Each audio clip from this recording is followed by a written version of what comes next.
Ura sa DYRF Radio Farza ala Shaki. Can you time check by Kia Motors?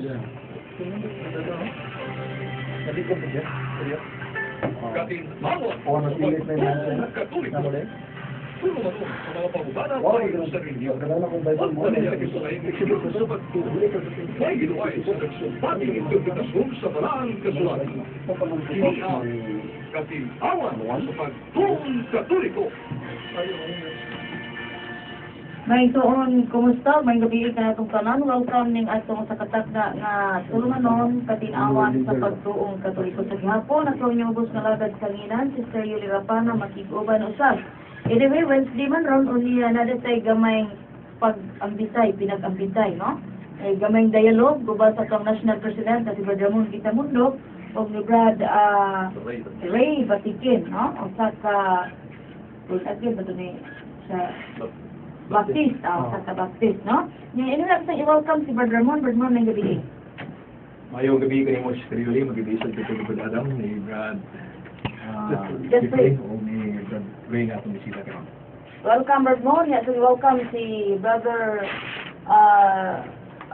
Ray Batikin. Brother Ray, mayong gabi. May gabi Sister Yoli, may gabi Brad Ramon, si Brad Adam Ampere, Brad Jeffrey, may gabi isad. Kung sa tumasok kaya paminaw, niya ako na akong salamat nga sa makausa, inyo kong gitagagi gayon, nga makapambit sa tulumanon ninyo sa katinawan sa pagtuong Katoliko, dili sa Diwaya. Salamat. Welcome, Brother Ray. Unya, so welcome si Brother Adam. Brother Adam, mayong gabi. Mayong gabi mo si Sister Yuli, at ni Brother Jeffrey nga atong kameraman karon si Sister Yuli, Brother Ray, o si Brother Ramon. Of course, si Brother Chantantan, Brother Sok Fernandez, at mag-igsunan nga mag-iunos, pagsubay ini atong sa katakpan tulumanon, ang katinawan sa pagtuong Katoliko. Welcome. Welcome, Brother Adam. Unya, ato ni sudan sa pag-ampo ba ni Brother Ramon. Dengan lang sumarang sa anak sa Espiritu Santo. Amen. Amo lagi ito gamahan, salamat Ginoo sa mga grasya na mga dawat sa mga lawa. Salamat ito nga Ginoo presensya. Saan tayo magtuon sa imong pulong, mag-iluay. Ikaw magpapataliwagan na mo. Ikaw magpatunan na mo ang kalinong husay o kayo usa nga imong giampo. Mahitabo diha sa imong mga magtudo. Kini among gitungay ko nimo sa ngalan ni Kristo mong Ginoo. Amen. Amen. Salamat sa mga sa anak sa Espiritu Santo. Amen. May gabi pag-usap ni atong ihatag ni Brother Adam ang ato ang moderator, ni ato ang dialogo, no, sa duha ka habig, no, sa Brother Ramon to ang representative sa Catholic Faith Defender. Niya po ang ato isang sa kabaptis si Brother Ray Batikin. Dahil salamat sa Sister Yuli, ang ilang tema karon, pamatudan sa affirmative ni Brother Ramon Quitamundok ang may tungod sa infallible or infallibility of the Pope, no? Niya ang modinay nini, of course, ang negatibo nga mao ang ato igsoon si Brother Ray sa kabaptis. Adunay 7 ka minutos alang sa affirmative side opening statement. Kunya another 7 minutes sa negative side opening statement. Manyana adunay 5 minutos affirmative side rebuttal. Nya negative side rebuttal another 5 minutes. Nya negative side asks a series of 3 questions to the affirmative side. Then affirmative side answers the 3 questions in not more than 3 minutes. Then affirmative side asks 3 questions to the negative side. Then negative side answers the 3 questions in not more than 3 minutes. Umanya negative side closing statement adunay 5 minutos. Na 5 minutos sa affirmative side sa closing statement. Unya kay murag dili ni pay atong time tingali itong adjustan ni Sister Yol kay murag 7 minutes man eh. Tingali aritas 3 minutes sa kining negative side sa kining closing statement ni Brother no. Kay aron matay kung atong time. Nya, ready na Sister Yol? Okay. Unya ato dayong hatag dito maglangan magigsunan at hatag ang kagayonan sa atong affirmative Brother Ramon Quitamundok. Pero ito ka minuto mo? 7 ka minutos. 7 ka minuto, okay. May problema. Langga. Pero salamat kay Brad Adam. Salamat dito ni Sister Yolo ni Brad Jeffrey nga niya karon nga mo inihat ni kuha sa atong kamera, no? O sa mga sa akong salamatan si Brad Grace sa iya pagsalmo karon sa atong programa. O sa iya pagpadayon uban kanato, nining suon nga pakigbidayan, no? Ang tema nga mo isuton karon mao ang hitungod sa infallibility of the Pope kung pagkadili masayo sa Papa sa Iglesia Katolika. Ang doktrina kalabot sa infallibility, ug labi na sa papal infallibility, usa sa mga wala kay masabti nga doktrina sa Iglesia Katolika. Usa nining una na akong barog nga akong tuyo mong pagpatinaw sa mga sayop nga pagsabot. Mahitungod ni ini nga doktrina, pinagi sa pagsaysay kung sa kita sabot ini, ug unsay wala ipasabot niini ubos panudlo sa unang konsilyo o ikaduhang konsilyo Vatikano. Ang pagdili masayop sa Papa musibo sa mas dako nga luna diha sa pagpahayag sa kamatuoran sa Ebanghelyo o sa lintunganay nga Kristohanong mensahe batas kapanahunan. Ang pagdili masayop sa Papa kabahin sa kinatibukan nga paggiya sa Espiritu Santo diha sa kinabuhi sa simbahan nga isaan ni Kristo sa iyang Panginoon. Mabasa na to sa 1 Kapitulo 14, 16, versikulo 26, niya Kapitulo 16, versikulo 13. Matod pa sa atong Ginoo, na mangayo ako sa mahal gatagan kamo niyang laing malalaban, ang Espiritu sa kamatuoran, aron makikuban kaninyong hangtod sa katuran. Ang malalaban, ang Espiritu Santo, ay padasamahan sa kungaan, magtudlog magpanumdum kaninyo sa tanan nga akong gisulti kaninyo. Apan inikabot sa Espiritu sa kamatuoran, at tutulan kamo niya sa tibuok kamatuoran. Kini mga pulong nga gisulti ni Kristo unang ngadto sa mga apostoles, nga mo'y gipili aron magdaang ngadto sa kalibutan sa Dios nung pagpadayag. Aron nga ilang masangyaw ang iyang mensahe diha sa iyang kinitibukan ug sa walay sambog sa kasaypanan. Apan kini moong saad sa talagsaong panalipod, dili lamang kutubra sa panahon sa mga apostoles, kundi lakip usab sa mosunod nga mga henerasyon sa mga magtotoo pinaagi sa ilang lehitimo nga mga panguo hangtod sa ikaduhang pagbalik ni Kristo. Nayag kini kay Jesus miingon man ng Espiritu Santo makiguban kaninyo hangtod sa kanturan. Sa pagtukod ni Kristo sa iyang iglesia, dunay usa taliwa sa napulog duha ka mga apostoles nga iyang gihatagan sa talagsaong katungod o katungdanan sa pagduma sa iyang panon. Ang hapsay nga pagtuon sa mga sinuwat sa buong tugon, magtudlo ka nato. Ang gipili ni Kristo nining mga buluhaton mao si Pedro.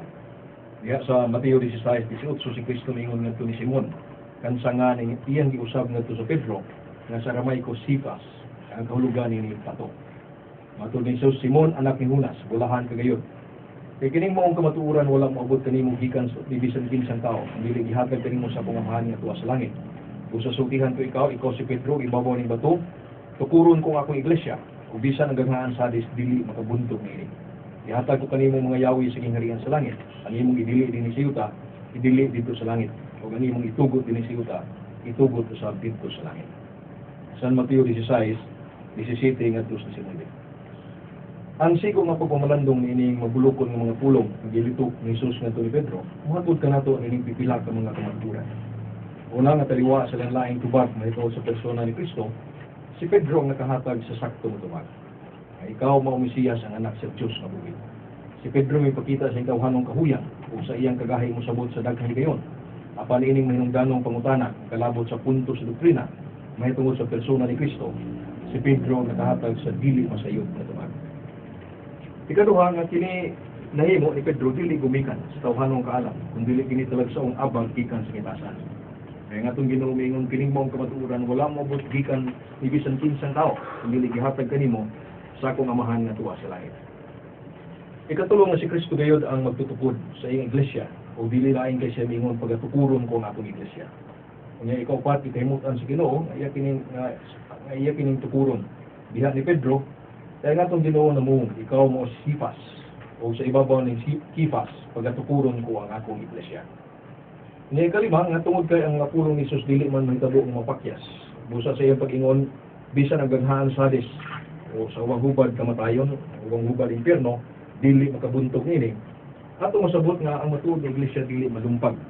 Ang gitawag o indestructibility. Nga kini walay pagkahanaw, o mapadayunon diha sa panahon, gitawag perpetuity, o dili mahitabo nga mahulog kini sa kasaypanan sa iyang pagsangyaw ngadto sa kalibutan sa makaluwas nga kamatuoran. Ug mao kana siyang gitawag na infallibility. Kung pananggit dun higayon nga matuod ng iglesia nalumpag, nahanaw o nahulog sa kasaypanan, mairihiya man o mga apostasiya nang dili malimot ang magaghaan sa disdi nagikan ang malaglagon nga gahom ug sayop ng mga pagtulunan o mga pagtalikod gikan sa matuod nga pagtuo midaog batok sa iglesia nga gitukod ni Kristo o sa ingon pahimong bakak sa saad ni Kristo. Ikaw no, mga taliwa sa napulog duha ka mga apostoles si Pedro lamang ang gihatagan sa mga yawi sa gingharian sa langit. Kay Jesus miingon kaniya, ihatag ko kanimo, dali singular, ihatag ko kanimo mga yawi sa gingharian sa langit. Ang yawi nagsimbolo sa katungod o katungdanan ni Pedro isip primero ministro sa balay sa Dios ubos ni Kristo nga maong hari diha sa pagdumala sa katawhan sa Dios. Pinaagi sa tulong hinungdanong misyon sa pagtudlo sa pagbalaan o sa pagpangulo.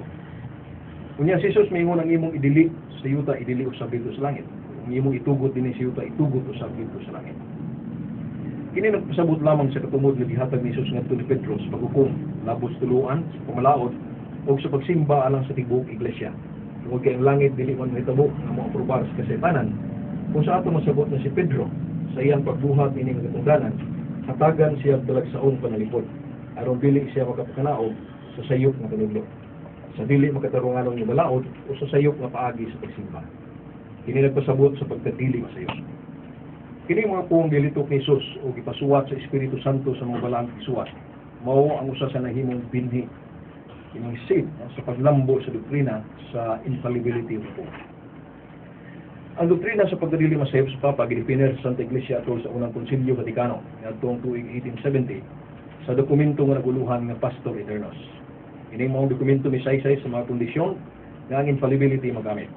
Ang dokumento mideklarar nga sa Papa dili masayop kung siya musulti ex cathedra, sa ato pa siya manudlo isip magbalantay o magtutudlo sa ng mga Kristohanon. Kini nagpasabot pa ng Papa mo gamit sa iyang pagkadili masayop, kinahanglan ni iya kining himuon sa formal nga paagi, uban ang dayag nga intensyon sa pagpadawat ngadto sa nang magtutuo sa kamatuoran nga iyang gipahayag. Dugang pa ang Pastor Eternos milatid sa matang sa panudlo sa simbahan nga nasakop ubos sa infallibility o kini mahitungod sa mga doktrina labot sa faith and morals, tuluan ug moralidad na kinahanglan paghugtan sa tibuok simbahan. Okay. Salamat, Bernard. Sakto yun. Di good kayo iyang 15 minutos, no? O niya itong paminahon sab. Yes, Brad Adam? Sunod. Okay. Brad Ray? Salamat o mayong gabi ka na itong tanan. To avoid, maayong gabi sa rin sa mga nagsukit paminaw. To avoid misrepresentation, before ko mo start sa akong pagsupak, mohatag sa ako sa quotation sa paragraph 891 sa Catechism of the Catholic Church. Number 891, the Roman Pontiff enjoys the infallibility in virtue of his office when, as supreme pastor and teacher of all the faithful who confirm his brethren in the faith, he proclaims by a definitive act a doctrine pertaining to faith or morals. This infallibility extends as far as the deposit of the divine revelation itself na nasa paragraph 891, no? Na mo gina siya isabot na ang Roman Pontiff na siya enjoy siya of infallibility sa iyang office o niya as a supreme pastor and teacher of all the faithful niya when he proclaims by a definitive doctrine pertaining to faith or morals, so politics, science, economics, or other personal issues na dili relation sa faith and morals, dili applicable ang infallibility sa Pope. And then, to elaborate my point, na ako lang basahon diri ni Alan Schreck, sa well-known author sa Catholic faith, na matod pa din kining the Catholic Church has established some rigorous conditions to determine what can be considered an infallible statement of a Pope. The First Council of Vatican was the first ecumenical council to formally define what Catholic believes about the infallibility of the Pope, even as ato na lang humanpanan nga laktor na ko nga sa konsilyo dimension dire tulog ka conditions to determine whether the statement of a Pope is infallible. Number one, the Pope must be speaking ex cathedra, that is from the chair of Peter, which means that in his position as a chief teacher and shepherd of the Catholic Christians. Number two, the Pope must clearly define the doctrine as being truth of faith. Number three, it must be a doctrine concerning of faith and morals. Now, muna siya sakto nga tudlo gyud sa Katoliko nga simbahan kabahin ini nga doktrina. Akong unang supat, in fact, sitar ni Brother Ramon ganina ang John chapter 16, verse number 3. John chapter 16, verse number 16 to 17. Matthew. Ang John chapter 16, verse 16 to 17 nga lagi ang amahan magpadala og lain nga magtutudlo, another comforter or a comforter nga may magtudlo kaninyo sa tanang mga butang mapahinomdom, no? And I will pray the Father, and He shall give you another comforter, that he may abide with you forever. Number one, the doctrine of infallibility of the Pope, our objection is that it is a superfluous, no? It is redundant to the office of the Holy Spirit. Kaya mo man gini ang designated ni Kristo nga nigtiya niya, ang iampo sa amahan ang Holy Spirit, may mupuli sa iyang to continue on the apostles nga matod palagi, na He will abide with you forever. Onya sa verse 26, but the Comforter, which is the Holy Ghost, whom the Father will send in my name, He shall teach you all things, and bring all things to remembrance whatsoever I have said unto you. That is the Holy Spirit. So, doon yung Holy Spirit, when yung napag-yung Supreme Pontiff, kung may mutudlo, that is already a superfluity sa kinini ang office. Duha na ang magtutudlo. And then, second objection is that wala clear determining factor kung ang infallible state o kung ang gisulti sa Pope infallible ba or dili prior to the First Vatican Council. Really, the Church would contend that it already exists, nga doon na infallible statement or the office of infallibility is already there. Pero before the First Council, wala pa clear determining factor. Mag-isod determine kung katong gisulti ni Honorius, katong gisulti ni or kisa pa itong mga Pope in the past before the First Council is kining infallible or not. Tingnan naman, matod palagi na akong gibasa dire sa libro, the Catholic Church has established some rigorous conditions to determine what can be considered an infallible statement of a Pope. The First Vatican Council in ang determining factor naroon nagsugod sa Vatican Council. Pero sa prior magbasa pa sa mga gipasuwat nilang origins, gipasuwat nilang mga Pope kaniyato, mga Church Fathers, pero di pa ka-determine kung kato it's cathedra ba to or dili, infallible ba to or dili. Kailan naman kining tulong nga kondisyon nagsugod raman niya determine sa First Council. So wala man siya prior to sa First Council kay dito man niya na-establish.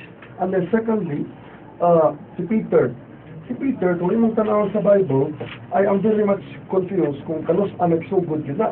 It's either nagsugod ang infallibility teaching or wa yun magsugod. Kung nagsugod, it begs the question, kanos ang nagsugod? Nagsugod ba pagsulti ni Kristo sa Matthew chapter 16 verse 18 to 19, di ba nagsugod ang doctrine of infallibility? Or wa magsugod diha, kanos aman?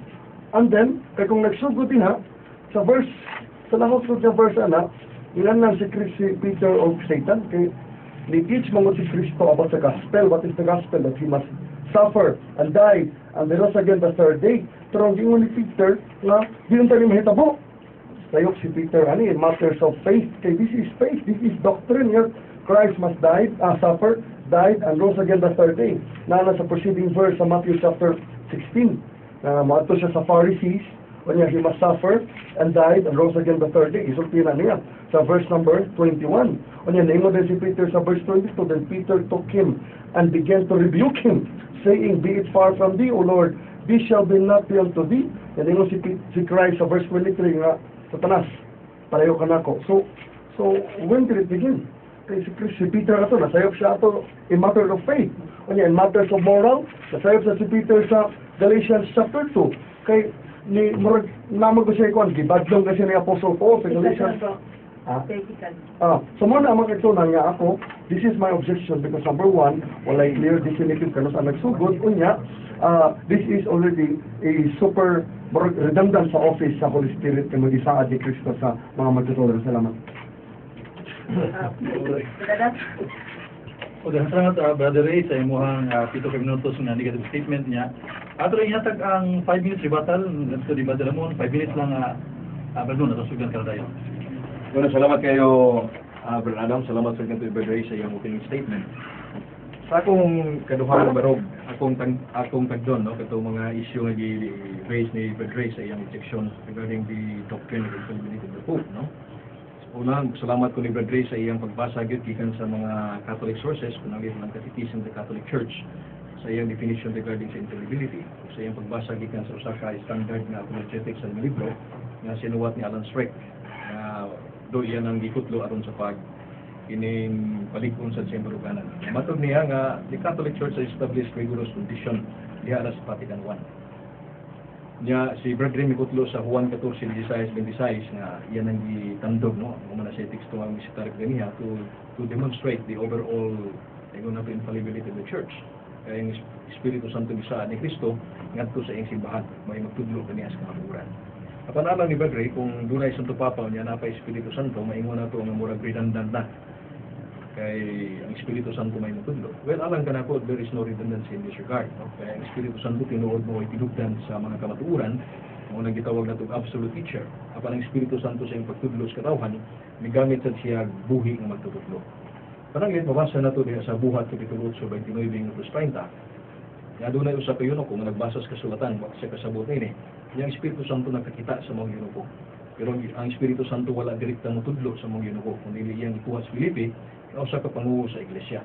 Kung si Filipe mo ay nangutana sino kung nakasabot ka ba sa imong libasa, o ang yun ko nito bago sawa na ko pagsabot ni gawas kung dunay mo tudlo ako. So doon yung living teacher, gamit ang Espiritu Santo, and there is no contradiction between a living teacher as instrument of the Holy Spirit. Mausad ka na siya nga the absolute source of infallibility is the Holy Spirit. The organ of the Holy Spirit is the Pope. Kunya mato ni Bedring, there is no clear determining factor of infallible statement prior to Vatican I. Pero mo makinig siya ang gitawag na ito development of doctrine. Nga ang mga doktrina latas panahon magkaanam siya ka-definite. Pananglit nga prior to the Council of Nicaea, wala pa siya formal definition mahitungod sa Trinity. No? O nahimong precise ang mga terminologies, nga di ganin nato mabasa sa Biblia ang word Trinity, word from substance, o kana siya gamit sa simbahan. Ikuha niya gikan sa filosofiya at paghimong klaro sa iyang panudlo. Mao sa diha sa Vatican I, gihimong gidefine sa tubag it makes more definite no regarding the sphere or the conditions for infallible teaching. So prior to Vatican I, kung atong i-apply no ang atrasibo no ang teaching sa Vatican I ngadto sa unang pamahig sa Santo Papa, ang pangutana niya na ato lang susihon no kung sa unang mga Santo Papa ang ilang pamahayag nasuod ba niya ng tulo ka kondisyon sa infallibility nga gilatid sa First Vatican Council. Una nga ang Santo Papa nanudlo isip mo sumusunod ni Pedro ginamit ang iyang labang katungdanan isip labang magtutudlo o magbalantay sa tibuok kanon. Ikaduha ko ang maong panudlo kalabot ba sa doktrina, labot sa faith and morals. Ug ikatulo kung ang maong panudlo gidayag bang ipadawa sa Santo Papa sa tanang mga Kristohano. So kung naa na, then it is covered no in the infallibility. Niyang pangutan ng Brother, when did Peter start assuming infallibility? Well, Peter, my answer to this regard, no, is that Peter assumed infallibility, the prerogative, the gift, no, granted to him, promised to him by Christ in Matthew 16:18-19, atol sa Pentecostes. Kaya nikunsad ng Espiritu Santo, o diha si Pedro may barog na nagwali siya nitong ngayuna, samtang iyang mga kauban ng mga apostoles na minaw sa uban kaniya. Kung may tungkol sa San Mateo 16:23, alang ka na kung dili kini siya argument sa panigilili. Tungkol kay una, nga niining panahon na ako man si Kristo. So, with Christ's presence, Peter did not yet assume the role of kining supreme leader, visible head of the church. Kaya ang katungdanan ni Pedro, iyang kining gisumer, diha na sa pagsaka ni Kristo ngadto sa langit. O iyang gigamit ko itong mga yawi, nga gihatag kaniya ni Kristo. So, mo kini siya nga akong kining tubag sa mga argumento nga giluwatan ni Bedray, no? Nya Sister Yul, pila man ka minuto diha? Napantay line sa Okay, na 30 seconds. So ato na lang ni siyang ipasupot no nga bisan unsa man nga pag-isud nato mahitungod sa doctrine of infallibility of the Pope. Nga wa gyud kini siya kanabot sa kining implicability, no? So ang Santo Papa is infallible under certain conditions, no? Kung tulo o upat condition ginatin sa First Vatican Council, pero ang Santo Papa di implicable. Gani niya sa matag adlaw sa Papa mo sa ulog man sa Tuskanisa, uban sa katawan sa maingon akong sala.